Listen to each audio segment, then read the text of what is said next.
It's midnight when my phone buzzes on the workbench. I'm elbow deep in the engine of my '98 Ford, grease coating my knuckles, when the screen lights up with a name I haven't seen in 12 months. Emily. My wife.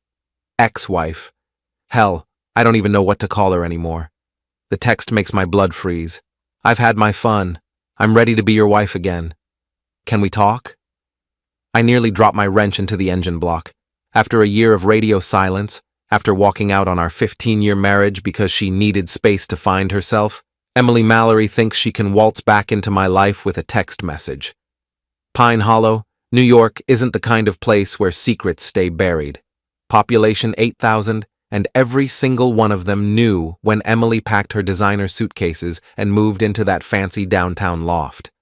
They all watched me stumble through the grocery store alone, saw me eating dinner by myself at Murphy's Diner, witnessed my slow-motion humiliation in real time. I wipe my hands on an old rag and stare at the message. The audacity is breathtaking, even for Emily. She always had this way of assuming the world would bend to her schedule, that people would wait around while she figured out what she wanted. My phone buzzes again. Jake? I know you're awake. Your truck's in the driveway. Of course she drove by, probably in that silver BMW her architecture firm leased for her. Emily always loved making an entrance, and apparently leaving one too. I type back, "It's late, Em." 3 dots appear immediately. She was waiting. I miss you. I miss us. I made mistakes, but I'm ready now. Really ready. Ready. Like our marriage was some kind of training wheels she'd outgrown, and now she was prepared for the real thing. Like I'd been sitting here in our drafty 1920s house, keeping her spot warm on the couch. The thing is, I had been. For about 6 months anyway. Emily left on a Tuesday in March, right after the daffodils started poking through the snow in our front yard. Said she felt suffocated by small-town life, by me, by the predictability of it all. She wanted excitement, adventure, the chance to spread her wings in the big city. Albany isn't exactly Manhattan, but for Pine Hollow standards, it might as well have been Paris. I need to discover who I am outside of being Jake's wife, she'd said, standing in our bedroom doorway with 2 suitcases. I love you, but I don't know if I'm in love with you anymore. That distinction had kept me awake for months. I'd begged her to try counseling, suggested we take a vacation, maybe move somewhere new together. But Emily's mind was made up. She'd already put a deposit down on the loft, already arranged to work remotely from the firm's Albany office. The divorce papers came in July. I never signed them. Now she's back, texting like nothing happened, like she just stepped out for groceries instead of abandoning our life together. My phone rings. Emily's photo fills the screen, the one from our anniversary dinner 2 years ago, when she still looked at me like I hung the moon instead of like I was holding her back from it. I let it go to voicemail. She calls again immediately, then again. On the 4th call, I answer. Jake. Her voice is softer than her texts, vulnerable in a way that takes me back to when we first met. Thank you for picking up.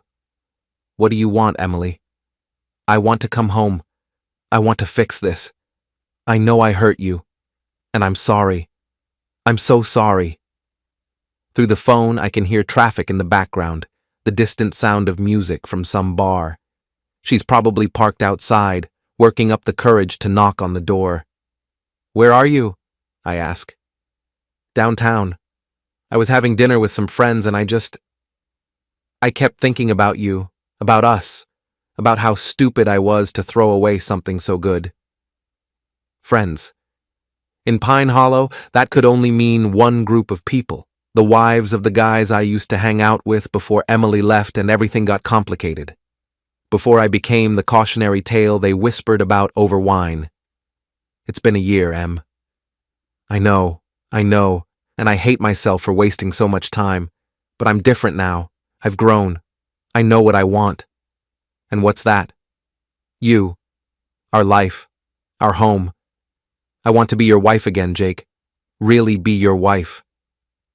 I close my eyes, leaning against the truck's bumper. Part of me, the part that still loves her despite everything, wants to believe it, wants to think that maybe she really did just need time to appreciate what we had. But the other part, the part that's been nursing this wound for 12 months, knows better. I need to think about this, I say finally. Of course, take all the time you need. I'm staying at the Comfort Inn on Route 9 for now. Room 237.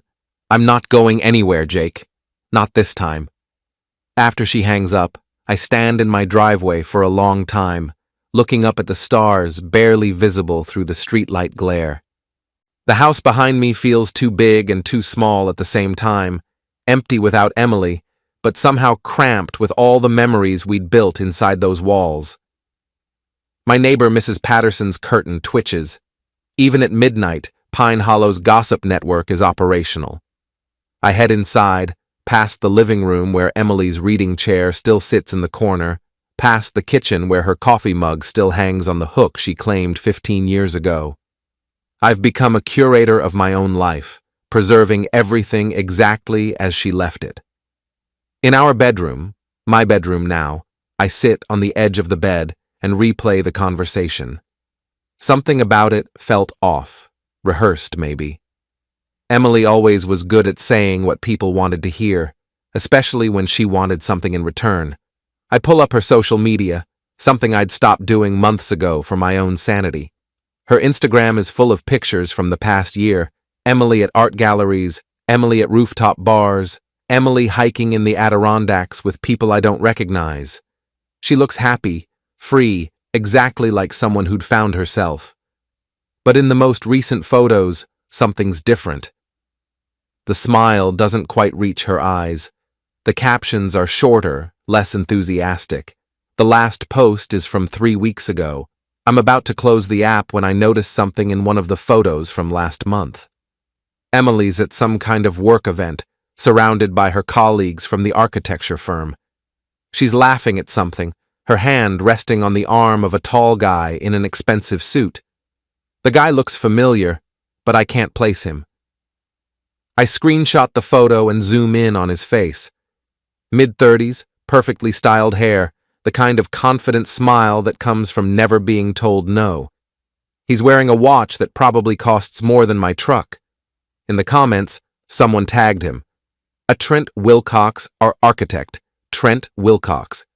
The name doesn't ring a bell, but something about his face nags at me. I click on his profile. His bio reads, Senior Associate at Morrison & Associates, designing the future, one building at a time, Albany born and raised. His feed is exactly what I'd expect. Expensive restaurants, weekend trips to the Hamptons, photos of architectural projects with captions full of industry jargon. The kind of guy who probably uses words like curated and artisanal without irony. But it's the recent photos that make my stomach drop. There's Emily, not tagged, but definitely Emily, in the background of a shot from some wine bar. Then another one, from what looks like a hiking trail. Then a third, taken at a restaurant I recognize from downtown Albany. They're not couple photos exactly, but they're together enough times that it's clearly not coincidental. I scroll back through months of posts, looking for more evidence. It's subtle. Emily in a group shot here, reflected in a window there, her laugh captured in the corner of a video. But once you start looking, it's impossible to miss. My wife, ex-wife, whatever, spent her year of self-discovery with Trent Wilcox, and now she's ready to be my wife again. I set my phone on the nightstand and stare at the ceiling. The house creaks around me, settling into itself the way old houses do. Somewhere in the walls, a mouse skitters across the insulation. Normal sounds that I've learned to find comforting in the long, quiet months since Emily left. But tonight, they sound different. Tonight, they sound like the prelude to something ending. I wake up at 6, same as always. The text from Emily sits on my phone like a piece of unexploded ordnance, and for a moment, I wonder if I dreamed the whole thing. But there it is. I've had my fun. I'm ready to be your wife again. The phrasing bothers me more in the daylight. Had her fun. Like our marriage was the responsible choice after a year of spring break. I make coffee in the kitchen Emily renovated 3 years ago, back when she still cared about our house, our life together. She'd spent weeks picking out the perfect subway tile, the exact shade of blue for the cabinets. Now it just feels like a museum exhibit. Marriage, circa 2020-2023. My phone buzzes with a text from my business partner, Danny. Heard Emily's back in town. You okay? Pine Hollow's information network is faster than the internet. Mrs. Patterson probably had the whole story posted on the neighborhood Facebook group before I'd even gone to bed. I text back, fine, just rumors. But I'm not fine, and it's not just rumors. I shower and dress for work. Mallory Construction has a kitchen renovation starting today on the other side of town. Physical work has been my salvation this past year.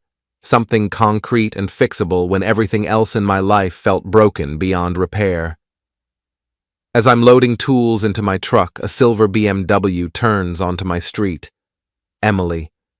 She parks across from my driveway and sits there for a moment, checking her reflection in the rearview mirror. Even from 50 feet away, I can see her hands shaking slightly as she applies lipstick. When she gets out of the car, I'm struck by how different she looks. Not bad different. Emily could never look bad. But polished in a way that feels foreign. Her hair is shorter, styled in one of those deliberately messy cuts that probably costs more than I spend on groceries in a month. Her clothes are more expensive too, designer jeans and a leather jacket that definitely wasn't in her closet when she left. Jake. She walks toward me carefully, like she's approaching a spooked horse. You look good.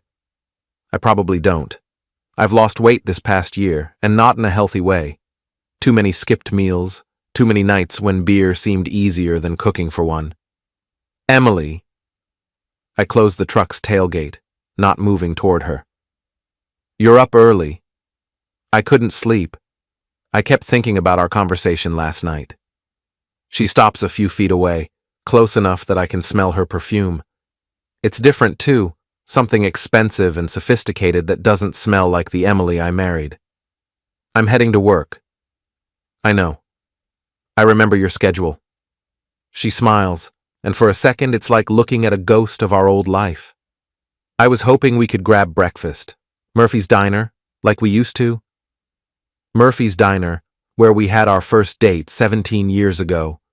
Where we used to go every Sunday morning after church, splitting the newspaper and arguing about the crossword puzzle. Where I ate alone for months after she left, until the pitying looks from the waitresses became too much to bear. I can't. I have a job starting at 8. Oh. Her face falls. Maybe lunch then? Or dinner? I'm staying in town for a while, Jake. I meant what I said last night. About having your fun? She flinches. That came out wrong. I didn't mean it like that. How did you mean it? Emily looks down at her hands, twisting the wedding ring that somehow found its way back onto her finger. I meant that I was confused. I thought I needed something else, something more exciting. But I was wrong. I was so wrong. What changed? I did. I realized that excitement isn't the same as happiness, that freedom isn't the same as fulfillment. She looks up at me, and her eyes are bright with unshed tears. I realized that I already had everything I needed, and I threw it away because I was too stupid to see it. It's a good speech, probably one she's been practicing. I really do have to go to work, I say, opening my truck door. Jake, wait. She steps closer. I know this is sudden. I know I have no right to expect anything from you, but please just think about it. Think about us, about giving me a chance to make this right. I get in the truck and start the engine. Through the windshield, I watch Emily step back onto the sidewalk, her perfect composure finally cracking a little. As I drive away, I see her in my rearview mirror, standing alone in front of the house we used to share. The job site is a welcome distraction.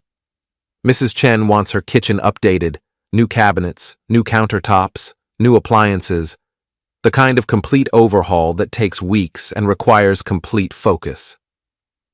Danny's already there when I arrive, measuring cabinet spaces with the meticulous care that makes him a good partner. So, he says without looking up from his tape measure, want to talk about it? Danny Rodriguez has been my business partner for 8 years and my friend for longer than that. He was my best man at my wedding, Sophie's godfather, the guy who showed up with beer and pizza every Friday night for the first 2 months after Emily left. Nothing to talk about. Uh-huh. He writes down a measurement and moves to the next cabinet. That's why you look like you've been hit by a truck. I start removing cabinet doors, stacking them carefully against the wall. Physical work, methodical and predictable. She wants to get back together. And I don't know what to think.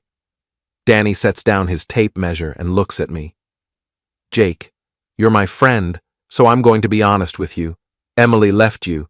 She walked out on 15 years of marriage because she was bored. She put you through hell, made you the talk of the whole town, and now she shows up after a year expecting you to take her back? People change. Do they? Or do they just get tired of their new toy? I don't answer, but Danny's words hit closer to home than I want to admit. We work in relative silence for the next few hours, the familiar rhythm of demolition providing a soundtrack to my churning thoughts. But around noon, my phone starts buzzing with texts. The first is from Emily. Thinking about you. Hope work is going well. The second is from my daughter Sophie, away at college. Mom texted me, said she's trying to work things out with you. Dad, please be careful. The third is from a number I don't recognize. Jake Mallory? This is Trent Wilcox. I think we should talk. I stare at that last message for a long time. Trent Wilcox, the architect from Emily's Instagram photos, the one who's been spending time with my wife during her year of self-discovery. Danny notices me standing frozen with my phone. What is it? I show him the message. He reads it and whistles low. Well, that's interesting. What are you going to do? I have no idea. My phone buzzes again. Another message from Trent. I know this is awkward, but there are things you should know. Can we meet somewhere? I'll be in Pine Hollow this afternoon. You should meet with him, Danny says. Are you insane? Think about it, Jake. This guy is reaching out to you directly. Why would he do that unless he has something important to say? Maybe something Emily doesn't want you to know. I consider this. Danny's right. It doesn't make sense for Trent to contact me unless he has a reason. And given the timing, right after Emily's sudden desire to reconcile, it seems like more than a coincidence. I type back, Murphy's Diner, 3 p.m. His response is immediate. I'll be there. Thanks for agreeing to this. The rest of the workday passes in a blur. I go through the motions of demolition, but my mind is elsewhere, trying to imagine what Trent Wilcox could possibly want to tell me. At 2:45, I clean up and head to Murphy's Diner. The place hasn't changed in 20 years. Red vinyl booths, black and white checkered floor, a jukebox in the corner that still plays songs from the 80s. It's the kind of place that exists in every small town in America, where the coffee is strong and the pie is homemade and everybody knows everybody else's business. I take a booth in the back and order coffee from Dolores, who's been waitressing here since before I was born. Heard Emily's back, she says, not bothering with subtlety. You two working things out? We'll see. Dolores has opinions about everything, but she's smart enough to know when to keep them to herself. Let me know if you need anything else, honey. At exactly 3 p.m., a man in an expensive suit walks through the door. Trent Wilcox looks exactly like his photos. Tall, polished, the kind of guy who probably gets his hair cut every 2 weeks and his shoes shined every month. He spots me immediately and walks over, extending his hand. Jake? I'm Trent. Thanks for meeting me. His handshake is firm but not aggressive. Up close, he looks tired, like he hasn't been sleeping well. What do you want? I ask as he slides into the booth across from me. I want to tell you the truth about Emily, about what really happened this past year. Dolores appears with another cup of coffee. eyeing Trent with the suspicion small-town people reserve for obvious outsiders. "I assume you know who I am," Trent says once we're alone. "I figured it out."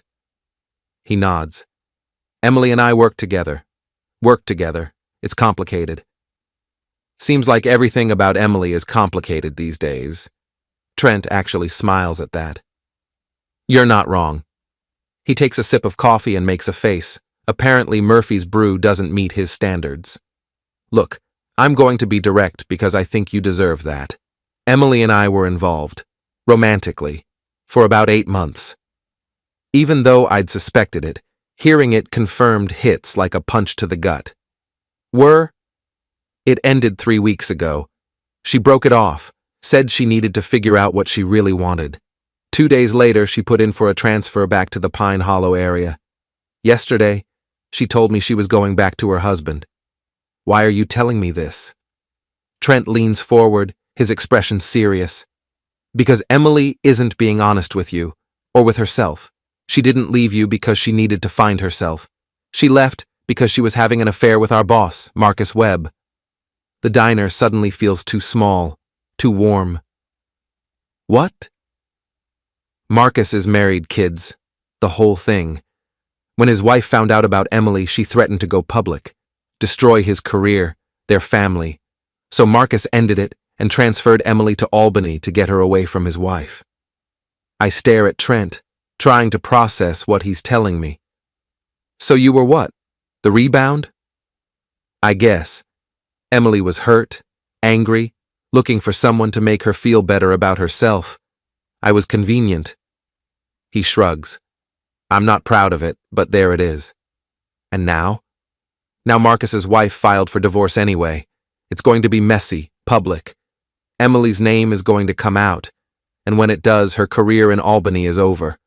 She needs somewhere to run, and apparently that somewhere is back to you." I sit back in the booth, my head spinning. This is so much worse than I'd imagined. Emily didn't leave me for another man. She left me because she got caught with another man, then spent a year with a second man, and now she's running back to me because her house of cards is falling down. "Why should I believe you?" I ask. Trent pulls out his phone and scrolls through his messages. He turns it toward me, showing a text conversation with Emily from 2 days ago. "Emily, I can't do this anymore. I'm going back to Jake." Trent, You're making a mistake. You don't love him." Emily, "Love doesn't matter. I need stability. I need someone who won't abandon me when things get complicated." Trent, "That's not fair to him." Emily, "Jake will take me back. He always does." I read the messages twice, my chest tightening with each word. "There's more," Trent says, taking back his phone. "But I think you get the picture. Why are you showing me this? What's in it for you?" For the first time since he sat down, Trent looks uncomfortable. "Honestly, I'm angry. Emily used me, and now she's planning to use you. I thought you should know what you're getting into. Or you're trying to sabotage her because she left you." "Maybe a little of both," he admits, "but that doesn't make it less true." We sit in silence for a moment, the weight of this new information settling between us. "What are you going to do?" Trent asks. "I don't know. For what it's worth, I don't think Emily is a bad person. I think she's scared and making bad choices because of it. But you deserve better than being someone's safety net." Trent stands up and drops a 20 on the table. "I'm sorry to be the bearer of bad news, but I thought you should know what you're really dealing with." After he leaves, I sit in the booth for another hour, drinking coffee and trying to make sense of everything I've learned. Emily didn't leave me because she was unhappy with our marriage. She left because she got caught cheating and needed an escape route. She spent a year with Trent, not because she was finding herself, but because she was running from the consequences of her actions. And now, with her Albany life falling apart, she's back, ready to be my wife again. The worst part is Trent's probably right. I would take her back. Despite everything, despite the lies and the betrayal and the humiliation, part of me still loves the woman I married 15 years ago. but that woman might not exist anymore. My phone buzzes with a text from Emily. How was your day? I've been thinking about us, about all the good times we had. I miss those days, Jake. I miss being happy with you. I stare at the message for a long time before typing back. We need to talk. Tonight. 7 o'clock, our house. Her response comes immediately. Yes. Thank you for giving me a chance. I love you. I don't text back. Emily arrives at exactly 7 o'clock, carrying a bottle of wine and wearing the blue dress I bought her for our anniversary 2 years ago. She's trying to recreate something, some memory of better times, but it feels like watching an actress play a role she's forgotten how to perform. I brought your favorite, she says, holding up the bottle. That Pinot Noir from the place in Napa we visited. We never went to Napa together. That was something she did with Trent, probably, or maybe Marcus Webb. But I don't correct her. Come in. She walks through our front door like she's visiting a museum of her former life, touching surfaces, straightening picture frames, reacquainting herself with spaces she once knew by heart. The house looks good, she says. You've been taking care of it. It's my house. Our house, she corrects gently. I never took my name off the deed, Jake. I never really left, not in my heart. We go to the kitchen, where she opens the wine with the ease of someone who's done a lot of drinking this past year. She pours 2 glasses and hands me one. To second chances, she says, raising her glass. I don't toast. Emily, I met with someone today, Trent Wilcox. Her wine glass freezes halfway to her lips. For just a moment, her careful composure cracks, and I see something like panic flash across her face. Oh. She sets down her glass. He contacted you? He did. Had some interesting things to tell me. Jake, whatever he said, he told me about Marcus Webb. Emily goes very still. Outside, a car drives past, its headlights sweeping across our kitchen window. I can explain, she says finally. I'm sure you can. You always could explain things, Emily. Remember when you explained why you needed to work late 3 nights a week? Or why you were getting so many texts from your friend at the office? That's not fair. Isn't it? Because I'm starting to think I've been unfair to myself. All this time I thought I'd failed you somehow. Thought I wasn't enough, wasn't exciting enough, wasn't whatever you needed me to be. Emily's eyes fill with tears. Jake, please.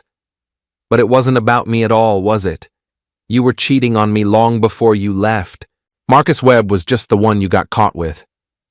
It wasn't like that. Then tell me what it was like. She sits down at our kitchen table, the one we picked out together when we first bought the house. For a moment, she looks like the young woman I fell in love with, vulnerable and uncertain. Marcus and I worked closely together on the Riverside Development Project. Long hours, lots of pressure. It started innocently. Just coffee, working dinners, conversations about architecture and design. She looks up at me. You and I weren't talking much then.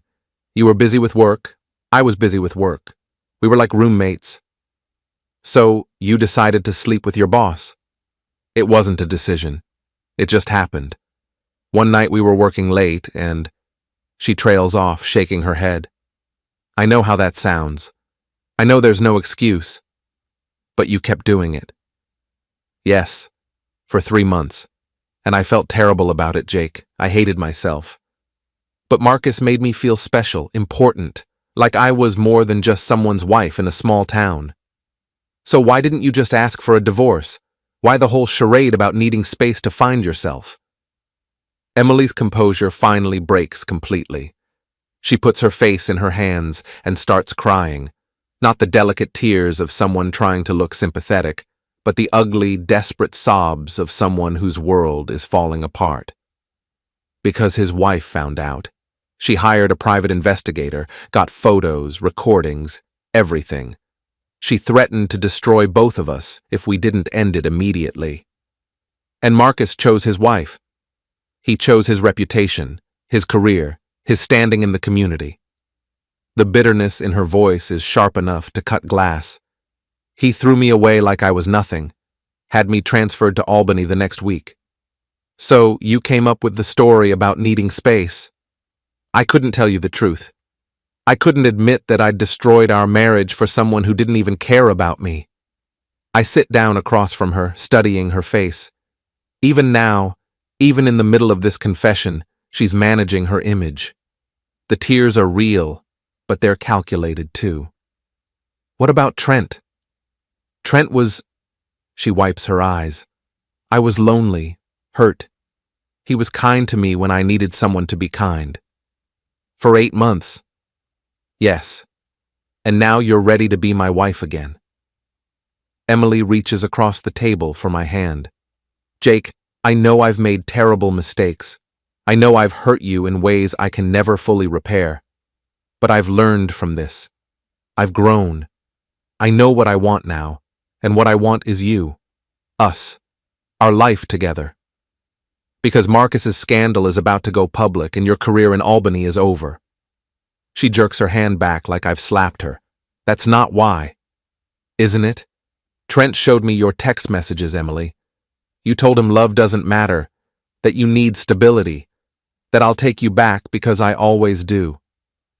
I was angry when I wrote that. I didn't mean it. Which part didn't you mean? The part about not loving me, or the part about me being pathetic enough to take you back? Emily stands up abruptly, pacing to the window. You want to know the truth?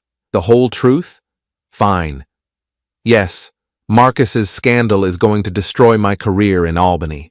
Yes, I need somewhere to go. But that doesn't mean my feelings aren't real. What feelings?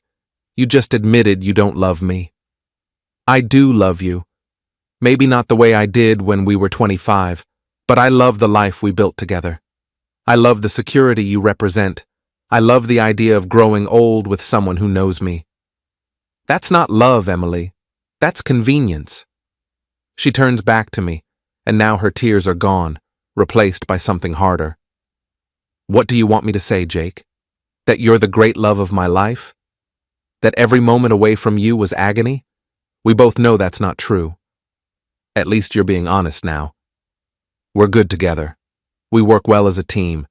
We have 15 years of history, a daughter, a house, a whole life. Isn't that worth something? It was worth something, before you decided to throw it away for Marcus Webb. I made a mistake. You made a choice, multiple choices. You chose to cheat on me. You chose to lie to me. You chose to leave me. And now you're choosing to come back because it's convenient. Emily sits back down, her shoulders sagging. So, what happens now? Now, you tell me why I should believe anything will be different this time. Because I know what I'm losing now. I didn't appreciate what we had until it was gone. But you don't actually want what we had. You want the security of marriage without the commitment. You want the respectability of being a wife without the fidelity that goes with it. That's not true. Prove it. How? Tell me about Marcus. Tell me everything. Every detail, every lie you told me, every time you came home to me after being with him. Emily stares at me for a long moment. Why would you want to know that? Because if we're going to have any chance of making this work, there can't be any more secrets. I need to know exactly what I'm forgiving. Jake, tell me or leave. Those are your options. She closes her eyes, and when she opens them again, something has shifted. The performance is over. It started in January. The Riverside project was behind schedule, and Marcus and I were working late most nights. He'd order dinner, we'd eat in his office, go over plans and budgets. She speaks slowly, like each word costs her something. He was brilliant, Jake. The way he talked about architecture, about creating spaces that could change people's lives. I'd never met anyone who was so passionate about their work. When did it become physical? Valentine's Day. You'd forgotten. You were dealing with that bathroom renovation that went wrong, remember? Marcus sent me flowers at the office. Red roses. No one had ever sent me flowers at work before. I remember that bathroom renovation. The client's upstairs neighbor had a pipe burst, flooded the whole project.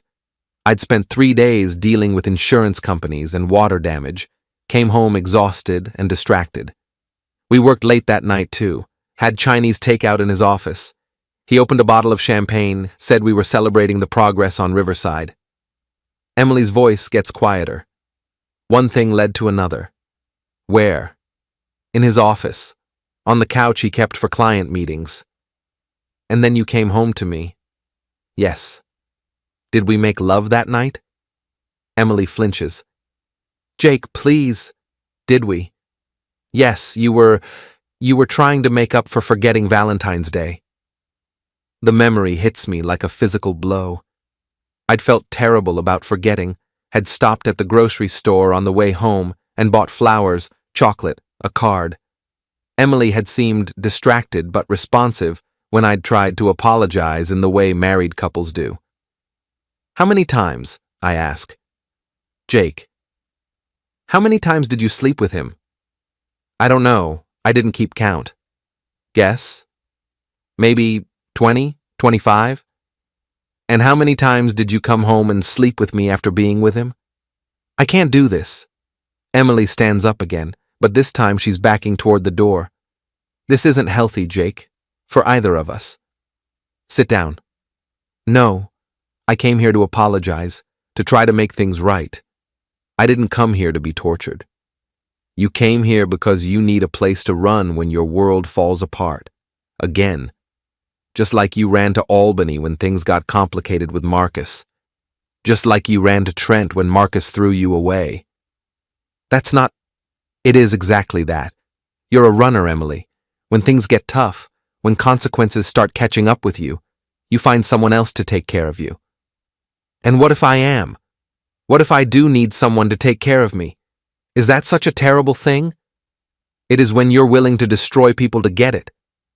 Emily stops backing away, her face flushing with anger. Destroy people? I made mistakes, Jake, but I never tried to hurt anyone. You destroyed our marriage. You destroyed my trust. You destroyed my standing in this community. Do you have any idea what it was like for me after you left? The looks, the whispers, the pity. I'm sorry about that, but you destroyed Marcus Webb's marriage. You destroyed Trent's relationship with his co-workers. Did you know they all think he's a homewrecker now? You leave wreckage everywhere you go, Emily, and you never look back to see the damage. You're being cruel. I'm being honest, maybe for the first time in our entire relationship. We stare at each other across our kitchen, 15 years of marriage reduced to this moment of brutal clarity. So, what happens now? Emily asks again. Now you leave, you go back to your hotel room, and tomorrow you figure out what you're going to do with your life that doesn't involve using me as a safety net. Jake, please. I know I've made mistakes, but we can work through this. We can go to counseling, take it slow, rebuild trust. No. Why not?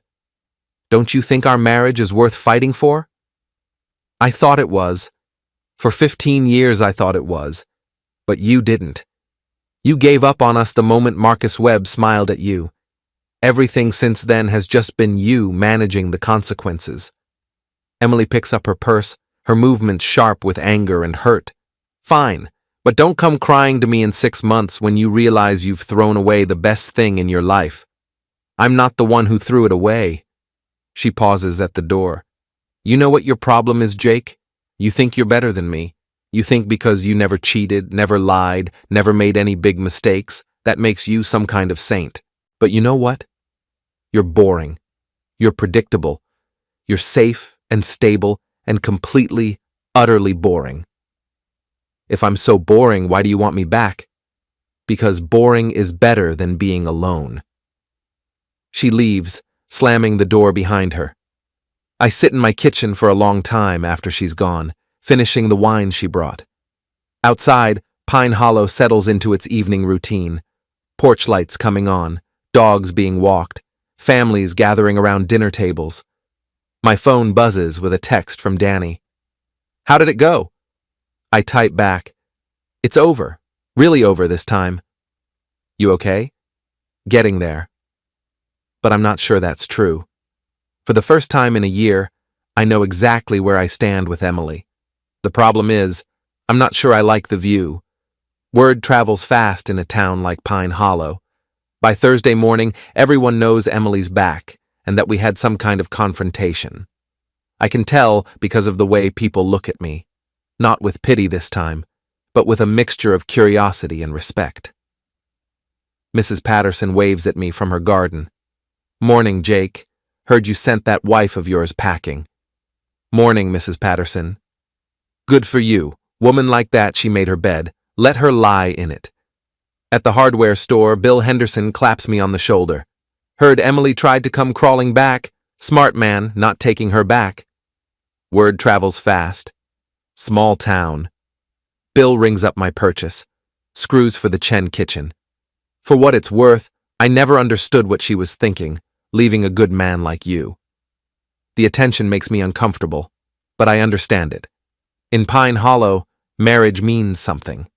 Divorce happens, but it's usually for good reasons. Abuse, addiction, abandonment. Emily's reasons had never made sense to people here. Now, they do. I'm loading my truck when my phone rings. Emily. We need to talk, she says without preamble. No, we don't. Yes, we do.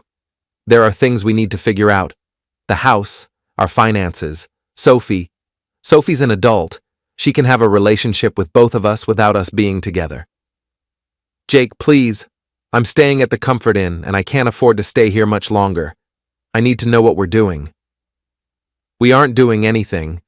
You're figuring out your life, and I'm getting on with mine. So that's it? 15 years of marriage, and you're just going to throw it away? I didn't throw it away, Emily. You did. Last night you made it very clear that you don't love me.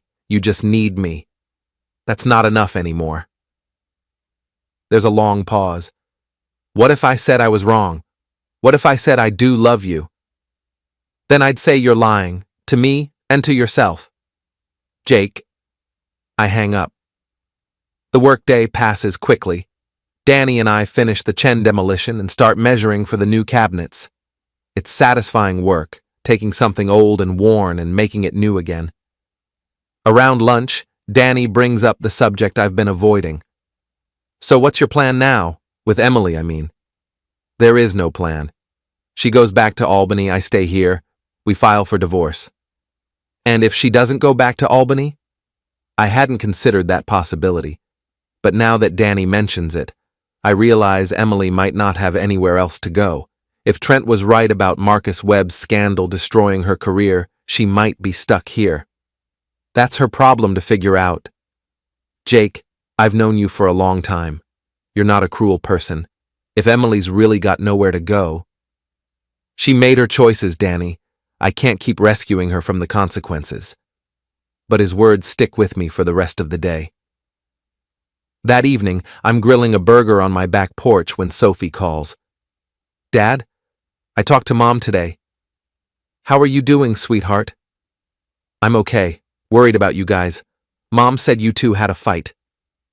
Sophie's 20, a junior at SUNY Albany studying psychology. She's smart, perceptive, and she's been caught in the middle of her parents' mess for too long. We had a conversation, a long overdue one. She's really upset, Dad. She said you won't even consider counseling. Sophie, there are things about your mother's behavior that you don't know. Things I hope you never have to know. Like what? I pause, considering how much to tell her. Sophie deserves honesty, but she also deserves to have a relationship with her mother that isn't poisoned by the details of Emily's affairs. Like the fact that she didn't leave our marriage to find herself. She left because she was having an affair and got caught. Silence on the other end of the line. Sophie? I knew. Her voice is small. I suspected. Some of the things she said, the way she talked about work. I'm not stupid, Dad. I'm sorry you had to figure that out on your own. Is that why you won't take her back? Because she cheated? It's more complicated than that. Your mother and I, we want different things. We always have. I just didn't want to see it. What do you want? I want someone who chooses to be with me, not someone who settles for me because I'm convenient. Sophie is quiet for a moment. Mom said she loves you. Your mother loves the idea of being married to me. There's a difference. Are you going to be okay? I mean, really okay? I think so. It might take some time, but yeah, I think I'm going to be better than okay. After we hang up, I sit on my porch watching the sunset paint the sky orange and pink. For the first time in over a year, I feel something like peace. That peace is shattered an hour later when a car pulls into my driveway. Not Emily's BMW this time, but a black Escalade with Albany plates. Two men get out. One I recognize from Emily's social media as Marcus Webb, the other I don't know, but who has the look of expensive legal representation. Marcus Webb is exactly what I expected. Mid-50s, silver-haired, wearing a suit that probably costs more than most people make in a month. He carries himself with the confidence of someone who's used to being the most important person in any room. The lawyer is younger, sharp-eyed, carrying a briefcase. They walk up to my porch like they own the place. Mr. Mallory, I'm Marcus Webb. This is my attorney, David Chen. Not related to my client, apparently. We'd like to speak with you. About what? About Emily. About some unfortunate misunderstandings that need to be cleared up. I don't think we have anything to discuss. Marcus smiles, but it doesn't reach his eyes. I think we do. May we come in? Every instinct I have tells me to say no, to send these men away and call my own lawyer. But I'm curious about what Marcus Webb could possibly want with me. 5 minutes. We go into my living room, where Marcus and his lawyer sit on my couch like they're conducting a business meeting. Marcus looks around with barely concealed disdain, taking in the worn furniture, the outdated decor, the general shabbiness of a working man's house. Nice place, he says, and somehow makes it sound like an insult. What do you want? Marcus leans forward, his expression becoming serious. Mr. Mallory, I'm going to be direct with you. Emily has been spreading some very damaging lies about me, lies that could destroy my career and my family. What lies? She's claiming that we had an affair, that I coerced her into a sexual relationship and then abandoned her when it became inconvenient. And that's not what happened? Absolutely not. Emily pursued me aggressively for months. When I finally gave in to her advances, she became obsessed, possessive. When I tried to end things, she threatened to destroy my marriage if I didn't leave my wife for her. I look at the lawyer, who's taking notes. And you believe him? Mr. Webb is a respected member of the Albany business community, Chen says. He has no history of improper conduct. Emily, on the other hand, has a documented pattern of unstable behavior. Documented by who? Marcus pulls out his phone and scrolls through messages. These are texts Emily sent me over the past few months. I think you'll find them illuminating. He hands me the phone. The messages are from Emily, but they paint a very different picture than the one she gave me. In these texts, she's pleading with Marcus to leave his wife, threatening to expose their affair if he doesn't, promising to do anything to win him back. She's been harassing me for months, Marcus says, showing up at my office, calling my house, following my wife to the grocery store. Why are you showing me this? Because Emily is about to make these lies public. She's contacted several news outlets, claiming to be a victim of workplace sexual harassment. When that story breaks, it's going to destroy everything I've built. So? Marcus's polite facade slips a little. So I need you to help me stop her. How? By getting her to sign this. Chen opens his briefcase and pulls out a legal document. A non-disclosure agreement. She agrees to stop making false statements about Mr. Webb, and in return she receives a generous financial settlement. I scan the document. It's offering Emily $50,000 to keep quiet about her relationship with Marcus. And if she doesn't sign? Then we'll be forced to take legal action. Defamation, harassment, intentional infliction of emotional distress. Emily doesn't have the resources to fight us in court. What makes you think I have any influence over what Emily does? Marcus smiles again, and this time it's genuinely unpleasant. Because despite everything she's put you through, you still care about her. And because you're a decent man who doesn't want to see the mother of his child destroyed. Even if she deserves it? That's not for me to judge. I just want this situation resolved quietly, with minimal damage to everyone involved. I set the document on my coffee table. I'll think about it. Time is a factor here, Mr. Mallory. Emily has scheduled interviews with reporters for this weekend. If she goes through with them, then you'll sue her. The rain had eased to a fine mist by the time I left Murphy's, but the chill clung to my skin like regret. Emily's silhouette had vanished down the block, her steps quick and uncertain, as if she half expected someone to call her back and revoke the fragile hope I'd just handed her. I drove home slowly, windows cracked, letting the wet night air dilute the smell of diner grease and coffee that still clung to my jacket. Inside my apartment, the silence felt heavier than usual. I didn't turn on lights, just dropped my keys on the counter and sank onto the couch. The NDA sat on the coffee table where I'd left it, its crisp edges mocking me under the glow of the street lamp filtering through the blinds. 50,000. A number that sounded generous until you considered what it bought. Emily's future silence, Marcus Webb's continued impunity, and my own complicity if I pushed her toward it. I pulled out my phone and scrolled through our text thread. Her messages from the past week were a timeline of unraveling, short at first, then frantic, then apologetic. The last one before tonight, a crying emoji followed by, "I just want this to stop hurting." I'd left it on read for 12 hours. Now I typed nothing. There was nothing left to say until she decided. Sleep didn't come easily. I lay awake replaying the diner conversation, parsing every micro-expression on her face, the flicker of hope when I mentioned the lawyer, the quick tightening of her mouth when I said, war. She wasn't naive. She knew the cost.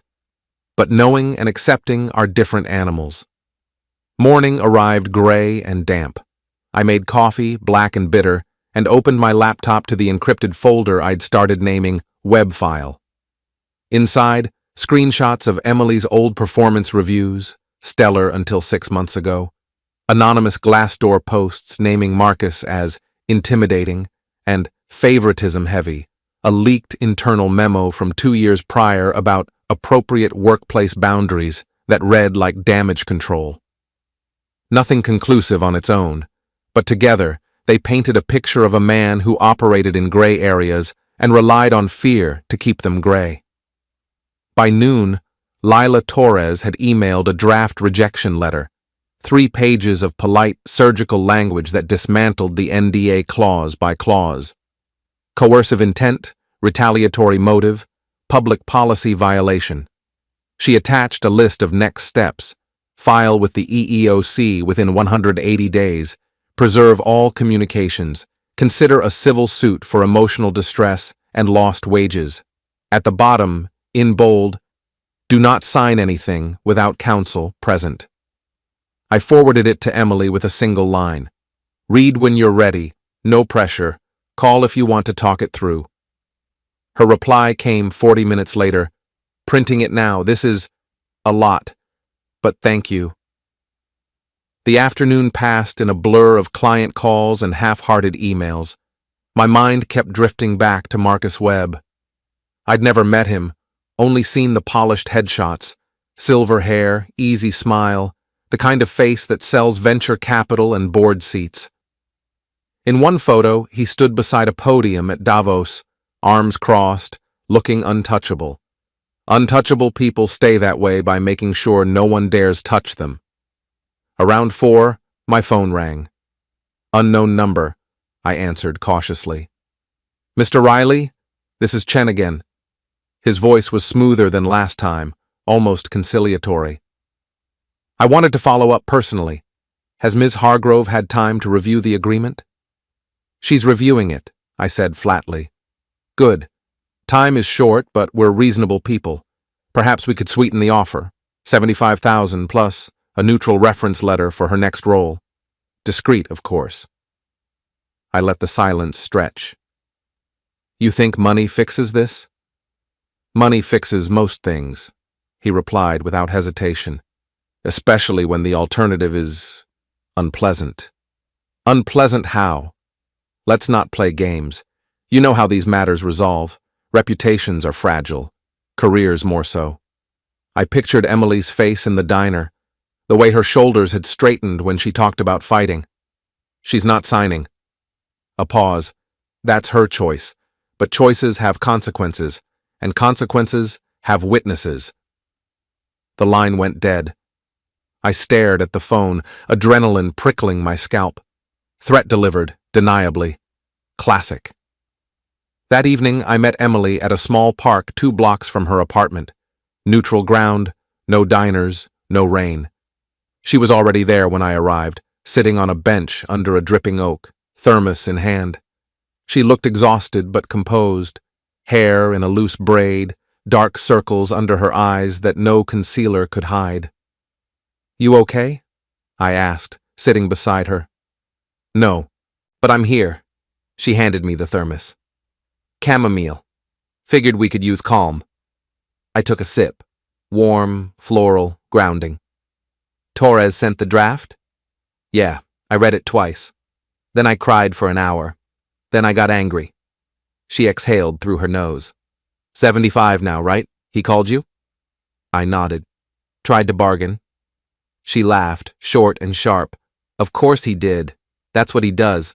Negotiate until the other side breaks. So what's your decision? Emily stared at the path ahead, where a jogger pushed a stroller through puddles. I keep thinking about the girl who started at Webb 3 years ago.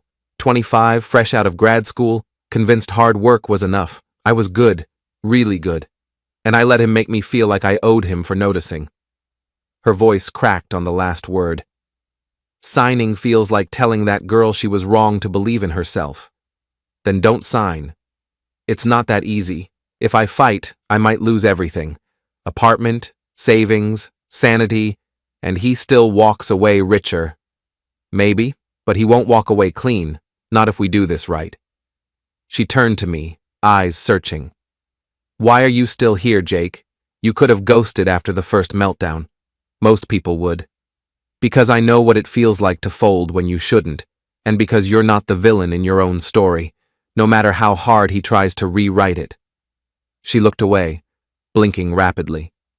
After a long moment, she spoke, voice steadier. I'm rejecting the NDA. Torres is filing the EEOC charge tomorrow, and I'm going public, anonymous at first, through a journalist Torres knows. If others come forward, we build from there. I felt something loosen in my chest. You're sure? No. But I'm done being sure about the wrong things. We sat in silence as dusk settled, the park lights flickering on one by one. A dog walker passed, nodding hello. Normal life continued around us, indifferent.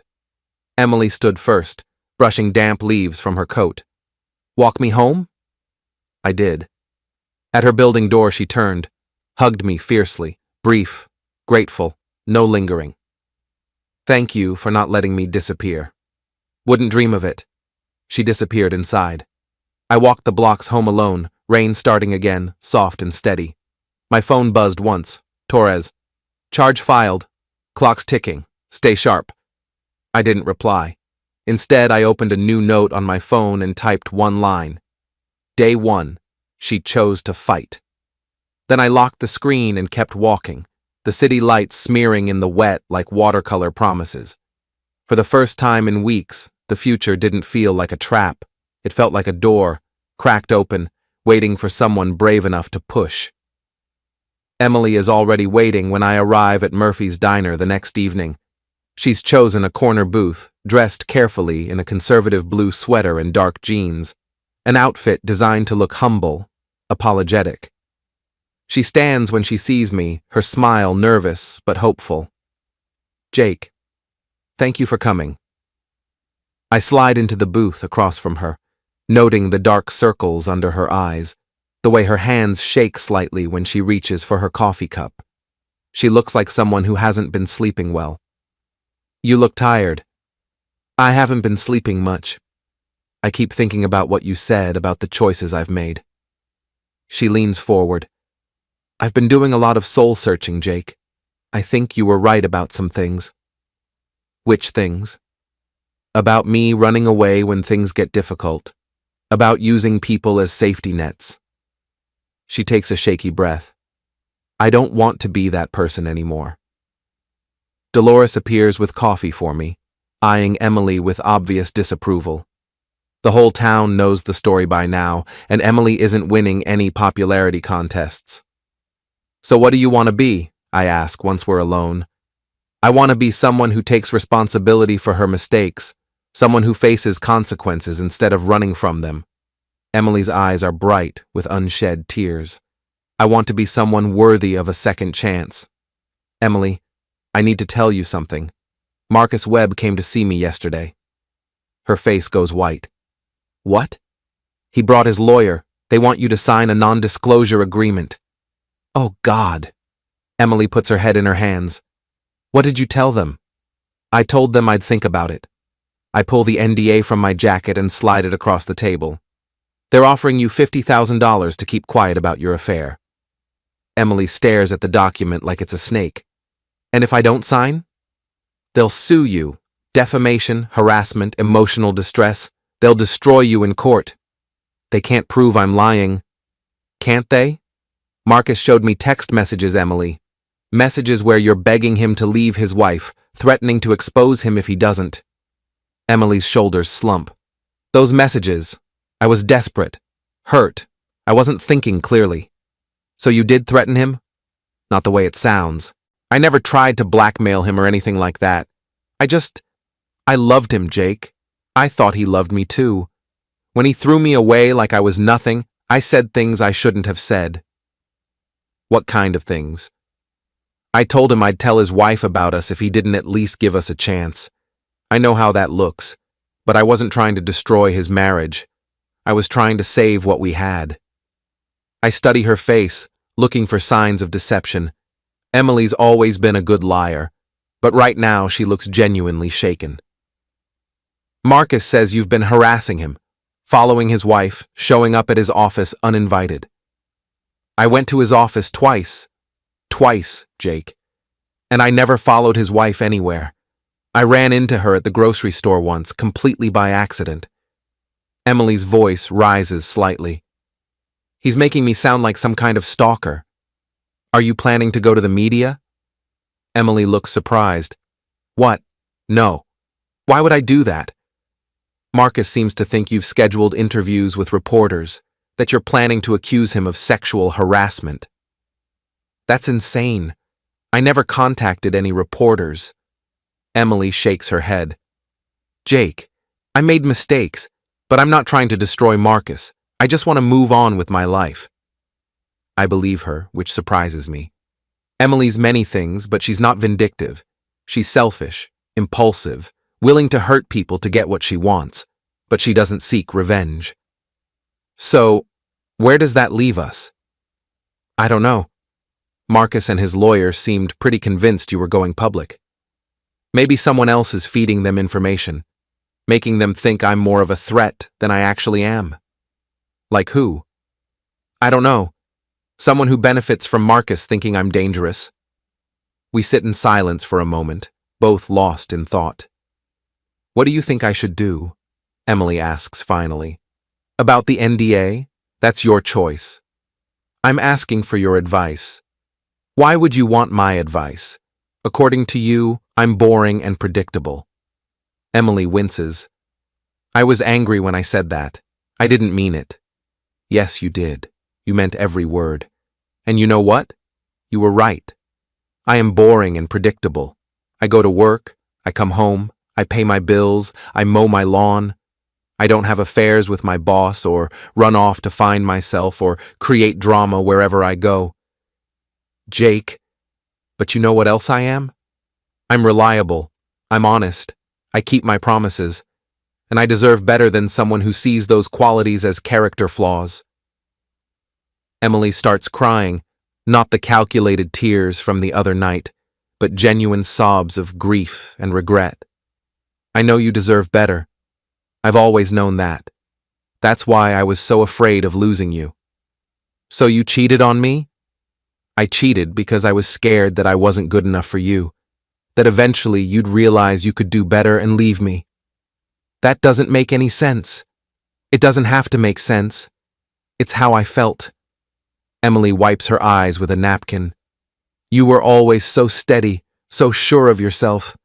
I felt like I was constantly trying to measure up, and I was always falling short. So you had an affair to prove you were falling short? I had an affair because Marcus made me feel special, important, like I was worth pursuing. She looks up at me. You stopped pursuing me years ago, Jake. You loved me, but you took me for granted. I took you for granted because I thought we were solid.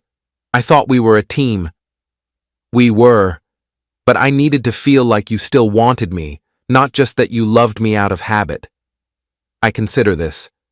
There's probably some truth to it. After 15 years of marriage, I had gotten comfortable. I'd stopped trying to impress Emily, stopped working to win her affections. But that didn't excuse what she'd done. Even if that's true, it doesn't justify cheating. No, it doesn't. Nothing justifies that. Emily reaches across the table for my hand, and this time, I don't pull away. Jake, I know I've destroyed what we had. I know there's probably no going back. But I want you to know that leaving you was the biggest mistake of my life. Why? Because Marcus didn't work out? Because Trent didn't work out?